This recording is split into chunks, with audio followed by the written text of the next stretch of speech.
Hey everybody, just getting back from my hunt in the Arctic tundra for caribou and grizzly bear, and I just wanted to take a second to go over some of the key tools, guns, ammo, and optics that I used on this hunt.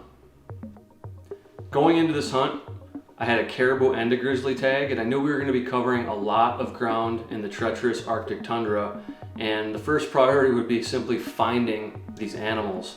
And it just so happened to be that at this time of year, there weren't massive numbers of caribou moving through. It was a lot of resident bulls and resident caribou, so even finding a single caribou on any given day was a challenge. In order to do this, just like with any spot and stalk hunt in big country, you need crisp, reliable glass that's really going to allow you to reach out there and see a long distance without having to cover a lot of ground with your boots.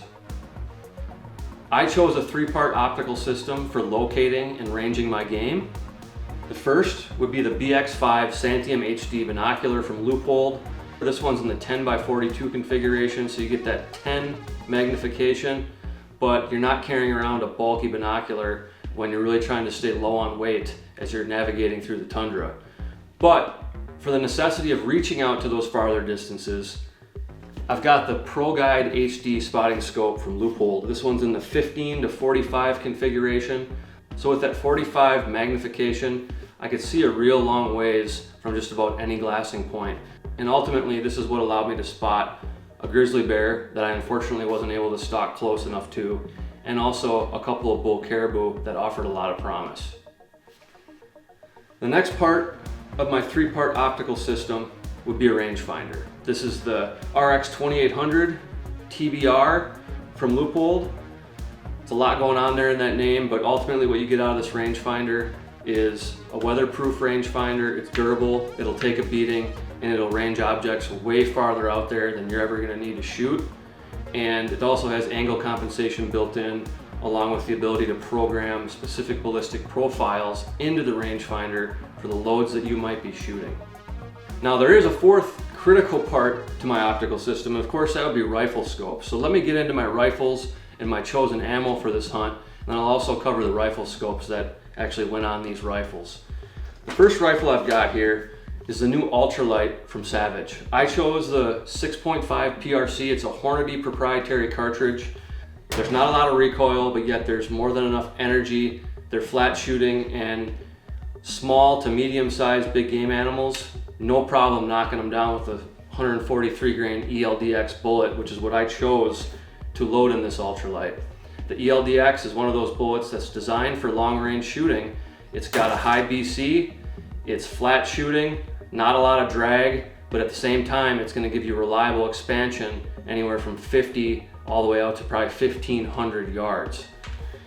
With the Savage Ultralight, it's got the carbon fiber barrel, it's got a fluted bolt all around. They really cut all the weight they could out of this rifle so that it's still functional, reliable, and accurate. You've got the standard Savage features such as the adjustable AccuTrigger and then the AccuFit stock system that allows you to customize the stock so that the length of pull and the comb height are ideal for you as an individual shooter.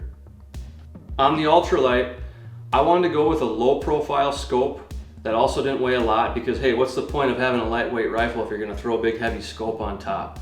So I went with a very budget conscious VX Freedom rifle scope from Leupold.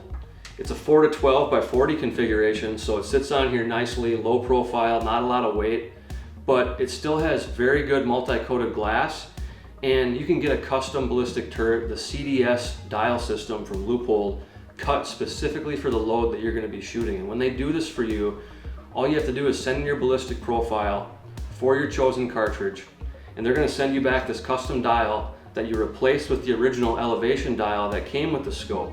And when you put this dial on there, it's cut so it has numbers right on the side of the dial, and you can just range your object and then dial it to the exact yardage that that target is at.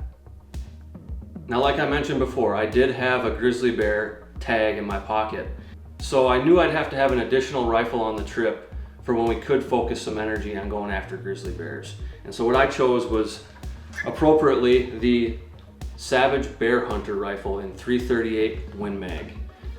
This is a great bear rifle. It's got the fluted barrel, it's got the muzzle brake to cut some of the recoil, And with 338 Win Mag, you've got more than enough knockdown power to take down a full-size Arctic grizzly bear. Of course, bullet selection is paramount when it comes to choosing big game ammunition, or especially dangerous game ammunition. In the case of grizzly bears, it can be very dangerous game. So with the Savage Bear Hunter, I chose to use the Hornady Gmx Bullet loaded in the Outfitter ammunition line. GMX is a monolithic that's going to give you at least 95% weight retention, even if you're having to bust through bone or the tough parts on an animal like a tough grizzly bear. When you plan your caribou or grizzly hunt, or any spot and stalk big game hunt in big country, spend some time considering what weapons, what optics, and what ammunition you're going to be bringing along. Because you go to all that work, you spend all that money, all those time and resources to get you to that moment of truth. And when the rubber meets the road, you really want to be confident in all the pieces of gear you're using to take down that animal.